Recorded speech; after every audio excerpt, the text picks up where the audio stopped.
Bonjour. Bonjour. Est-ce que tu peux te présenter en quelques mots? Toi personnellement d'abord, puis l'association. Ouais, ok. Moi c'est Clément et je coordonne une partie des actions pédagogiques pour les Vagabonds de l'énergie, qui est une association rouennaise qui intervient sur des sujets de l'énergie, du climat, en essayant de développer plein d'ateliers ludiques pour aborder la question de manière pas trop anxiogène, parce que c'est un sujet qui n'est pas toujours facile à aborder. Et puis on s'intéresse pas mal à nos représentations du futur, comment on peut se projeter dans un futur qui nous donne envie de nous mettre en action aujourd'hui, ce qui n'est pas toujours facile avec l'actualité qu'on a. Quels sont les publics que vous visez On vise tous les publics, alors peut-être pas les tout petits, parce que les sujets énergie-climat c'est quand même pas facile. Pour les tout petits, l'éveil à la nature c'est très bien. Mais on va dire à partir de la primaire, surtout CE2, CM1, CM2, et puis après on intervient en collège, lycée, étudiants, et aussi pour des adultes, soit avec des formations, pour les ateliers grand public, on travaille aussi avec des maisons de quartier, des centres sociaux par exemple. D'accord. Quels sont les projets que vous mettez en place, les activités que vous pouvez proposer Alors on utilise pas mal de jeux de société. On utilise des ateliers d'expression artistique aussi pour peindre, dessiner ou filmer le futur. On utilise pas mal les ateliers cuisine.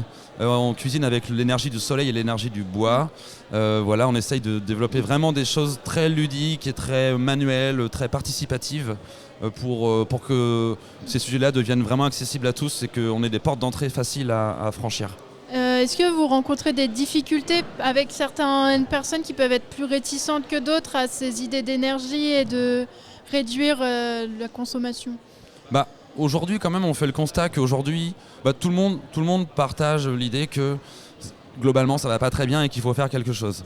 Donc, c'est quand même assez rare maintenant de faire face à des personnes qui sont réticentes au sujet de la transition. Par contre, sur le comment faut faire, là, oui, c'est évident qu'il y a plein de visions différentes. C'est pas toujours facile.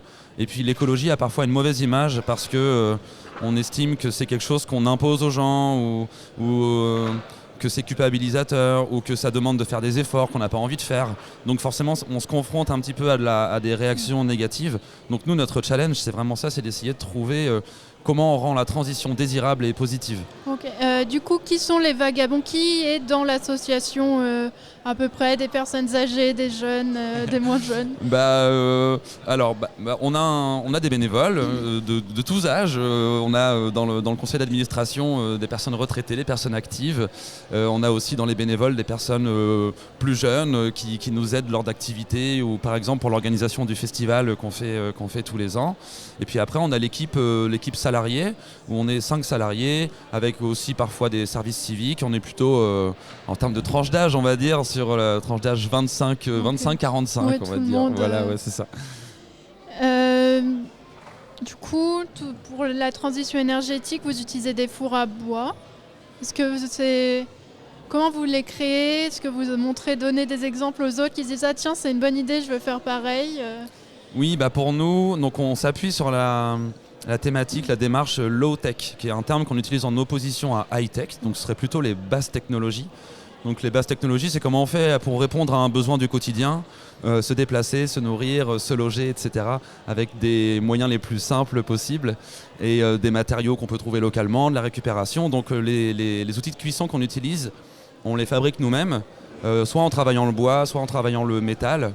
Et donc on montre que c'est possible de faire des choses simples et petit à petit on propose des ateliers pour aussi fabriquer ces outils-là. Oui, du coup, tout le monde y trouve son compte et puis on peut avancer à son chemin dans l'énergie.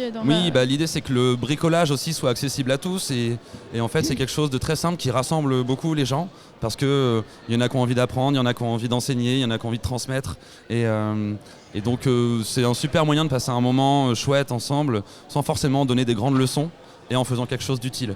Et du coup on peut vous retrouver où si on a envie d'adhérer ou même de temps en temps de venir à un atelier? Alors nous on est basé à Petit-Quevilly mais on n'a pas vraiment de lieu pour accueillir du public donc c'est plutôt nous qui nous déplaçons. Après, on est adhérent de la base à Rouen, donc ça arrive parfois qu'on y propose des choses. Sinon, on est présent sur des ateliers grand public où là, on intervient et puis en général, on communique via notre site web ou les réseaux sociaux ou notre newsletter. Et donc, par ces moyens-là, vous pouvez savoir où nous trouver. Vous pouvez aussi devenir bénévole et nous aider ponctuellement à bricoler, à fabriquer des choses, à préparer nos événements. Ou aujourd'hui, par exemple, il y a des bénévoles qui étaient là pour nous aider à faire du cidre chaud, chauffé au bois et pour pouvoir le vendre au public. Ok, du coup, sur les vagabonds de l'énergie, et puis on vous retrouve partout. Oui, c'est ça, on a la chance d'avoir un nom qui est assez atypique. Oui, et donc les vagabonds de l'énergie, si on tape ça sur internet, on tombe rapidement sur les actions qu'on propose. super, merci beaucoup. Merci à toi. Bonne continuation. Merci.